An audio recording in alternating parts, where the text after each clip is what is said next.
तो दोस्तों आज हम फिर लेकर आए हैं आपके लिए देश और दुनिया की सभी ताज़ा और बड़ी खबरें। आज की सबसे पहली और बड़ी खबर हम आपको बताएंगे। आज का भारत बंद सरकार के खिलाफ एक बड़ी सफलता, संयुक्त किसान मोर्चा का दावा। वहीं अगली बड़ी खबर हम आपको बताएंगे, भारत बंद से ठहर गया पूरा हरियाणा, किसानों ने कहा ये फसलों का नहीं नस्लों को बचाने का आंदोलन। वहीं अगली बड़ी खबर हम आपको बताएंगे, बंगाल चुनाव में भी ओवैसी वोट कटवा, ममता बनर्जी ने कसा तंज, कहा हैदराबाद से आ रही है गद्दारों की टोली। इसी के साथ अगली बड़ी खबर में आपको बताएंगे, असम में पहले चरण में आज 47 सीटों पर वोटिंग, सीएम सर्बानंद सोनोवाल समेत कई बड़े नेता चुनावी मैदान में। वहीं अगली बड़ी खबर में आपको बताएंगे, बांग्लादेश में पीएम मोदी के दौरे पर हिंसक प्रदर्शन, झड़प में 4 लोगों की मौत। इसी के साथ अगली बड़ी खबर में आपको बताएंगे, मतदान से चंद घंटा पहले पुरलिया में भड़की हिंसा, मतदान कर्मियों की गाड़ी को लगाई गई आग। इसी के साथ अगली बड़ी खबर में आपको बताएंगे, बंगाल चुनाव के पहले चरण की वोटिंग से पहले टीएमसी दफ्तर में ब्लास्ट, कई कार्यकर्ता घायल। इसी के साथ अगली बड़ी खबर में आपको बताएंगे, उत्तर प्रदेश 4 चरण में होंगे पंचायत चुनाव, 15 अप्रैल को होगा पहले दौर का मतदान, आचार संहिता लागू। तो चलिए देख लेते हैं आज की पहली बड़ी खबर। आज का भारत बंद सरकार के खिलाफ एक बड़ी सफलता, संयुक्त किसान मोर्चा का दावा। दरअसल दोस्तों, संयुक्त किसान मोर्चा ने शुक्रवार को कहा है कि केंद्र के 3 नए कृषि कानूनों के खिलाफ शुक्रवार को किसानों की तरफ से बुलाए गए 12 घंटे का भारत बंद एक बड़ी सफलता है। मोर्चा ने दावा किया है कि कर्नाटक, आंध्र प्रदेश, पंजाब, हरियाणा और बिहार सहित देश के कई हिस्सों में बंद देखा गया। हालांकि दिल्ली में बंद का मामूली असर रहा और मेट्रो और सड़क परिवहन सेवाओं में किसी तरह की व्यवधान की कोई खबर नहीं है और दिन के दौरान शहर के प्रमुख बाजार खुले रहे। दोस्तों बता दें, मोर्चा ने एक बयान में आरोप लगाया है कि बंद के दौरान कर्नाटक और गुजरात में पुलिस ने उनके कुछ नेताओं और कार्यकर्ताओं को हिरासत में ले लिया। कृषि कानूनों को निरस्त किए जाने की मांग को लेकर किसान दिल्ली की 3 सीमाओं सिंगू, गाजीपुर और टीकरी बॉर्डर पर पिछले 4 महीनों से आंदोलन कर रहे हैं। चलिए अगली खबर, भारत बंद से ठहर गया पूरा हरियाणा, किसानों ने कहा ये फसलों का नहीं नस्लों को बचाने का आंदोलन। दरअसल दोस्तों, विवादित कृषि कानूनों के खिलाफ आंदोलन कर रहे किसानों के भारत बंद ने उन लोगों को जवाब दे दिया जो ये कह रहे थे कि किसान आंदोलन अब दम तोड़ रहा है। जी हां, शुक्रवार को संयुक्त किसान मोर्चा के आह्वान पर पूरा हरियाणा मान ठहर गया। बड़ी तादाद में बाजार बंद रहे जिससे सड़कों पर सन्नाटा पसरा रहा। बसें नहीं चल पाई, रेल यातायात भी पूरी तरह से प्रभावित हुआ। दोस्तों बता दें, दूध और सब्जियों की सप्लाई भी प्रभावित हुई। किसान लोगों से निवेदन करते नजर आए कि ये फसलों का नहीं बल्कि नस्लों को बचाने का आंदोलन है। दोस्तों बता दें कि भारत बंद को हरियाणा और पंजाब में खास असर देखने को मिला। होली से महज 2 दिन पहले बाजारों में पसरा सन्नाटा इस बात की तस्दीक कर रहा था।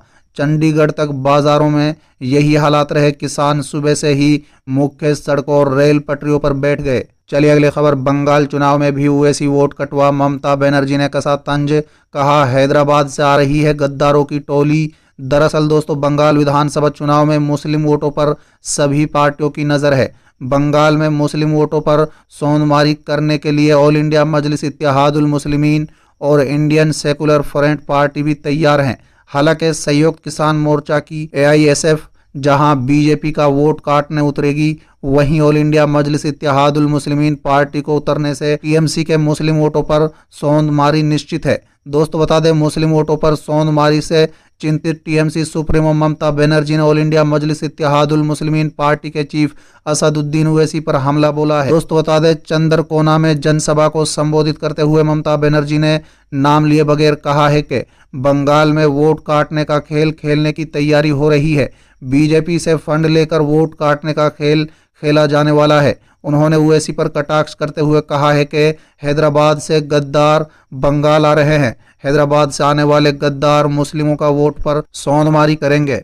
चलिए अगली खबर, असम में पहले चरण में आज 47 सीटों पर वोटिंग, सीएम सर्बानंद सोनोवाल समेत कई बड़े नेता चुनावी मैदान में। दरअसल दोस्तों, असम में शनिवार को विधानसभा चुनाव के पहले चरण में 47 सीटों पर वोटिंग हो रही है।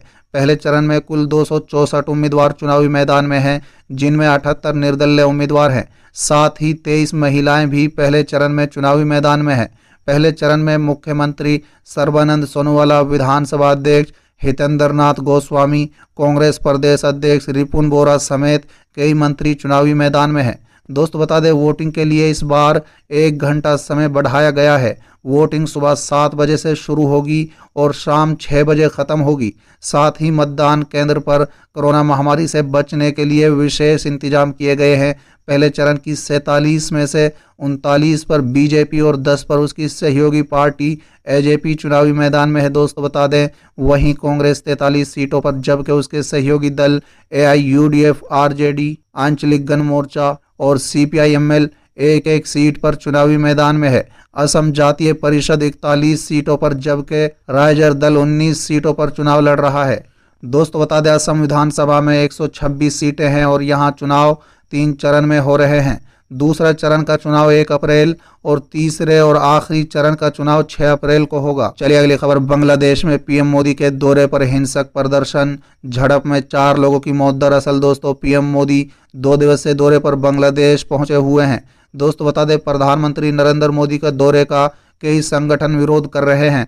दौरे के विरोध में बांग्लादेश के चटगांव में हुए विरोध प्रदर्शन के दौरान पुलिस के साथ हिंसक झड़प में कम से कम 4 लोगों की मौत हुई है। बताया जा रहा है कि पीएम मोदी का विरोध कर लोगों पर पुलिस ने रबर की गोलियां चलाई, जिससे कई लोग घायल हुए। विरोध प्रदर्शन को देखते हुए ढाका की सुरक्षा भी बढ़ा दी गई। दोस्तों बता दें शुक्रवार को पीएम मोदी के दौरे के विरोध में शुक्रवार को जुमे की नमाज के बाद राजधानी ढाका के बैतुल मुकर्रम इलाके में विरोध प्रदर्शन हुए। चलिए अगली खबर। मतदान से चंद घंटे पहले पुरुलिया में भड़की हिंसा, मतदान कर्मियों की गाड़ी को लगाई गई आग। दरअसल दोस्तों पश्चिम बंगाल चुनाव के पहले चरण का मतदान शनिवार को है। मतदान से ठीक पहले हिंसा देखने को मिल रही है। दोस्तों बता दें पुरुलिया के बंडोइना में गुरु प्राथमिक स्वास्थ्य केंद्र और सागा सुपुर्दी गांव के बीच एक टाटा मैजिक कार ने रहस्यमय तरीका से सड़क पर आग पकड़ ली। गाड़ी को आग पकड़ने के कारण क्षेत्र में दहशत फैल गई। चलिए अगली खबर। बंगाल चुनाव पहले चरण की वोटिंग से पहले टीएमसी दफ्तर में ब्लास्ट, कई कार्यकर्ता घायल। दरअसल दोस्तों पश्चिम बंगाल में विधानसभा चुनाव में खूनी खेल थमने का नाम नहीं ले रहा है। वोटिंग से ठीक पहले बांकुड़ा में तृणमूल कांग्रेस के दफ्तर में ब्लास्ट की खबर सामने आ रही है। जी हां, मीडिया रिपोर्ट के मुताबिक इस ब्लास्ट में फिलहाल 4 कार्यकर्ता घायल हुए हैं। ब्लास्ट के बाद इलाके में स्थिति तनावपूर्ण है। चलिए अगली खबर। उत्तर प्रदेश में 4 चरणों में होंगे पंचायत चुनाव। 15 अप्रैल को होगा पहले दौर का मतदान। आचार संहिता लागू। दरअसल दोस्तों उत्तर प्रदेश में निर्वाचन आयोग ने पंचायत चुनाव की तारीखों का ऐलान कर दिया है। उत्तर प्रदेश के 75 जिलों में 4 चरणों में पंचायत चुनाव होंगे। 15 अप्रैल को पहले चरण का मतदान होगा, दूसरा चरण 19 अप्रैल को, तीसरा चरण 26 अप्रैल और चौथा चरण का चुनाव 29 अप्रैल को होगा। सीतापुर की 3, बहराइच की 1 और गोंडा की 9 ग्राम पंचायतों का कार्यकाल पूरा नहीं होने के कारण वहां चुनाव नहीं होगा। सभी 18 मंडल के एक एक जिले में पहले चरण का चुनाव होगा। दोस्तों बता दें 2 मई को मतगणना होगी। चुनाव की तारीखों के ऐलान के साथ ही यूपी में आचार संहिता लागू हो गई है।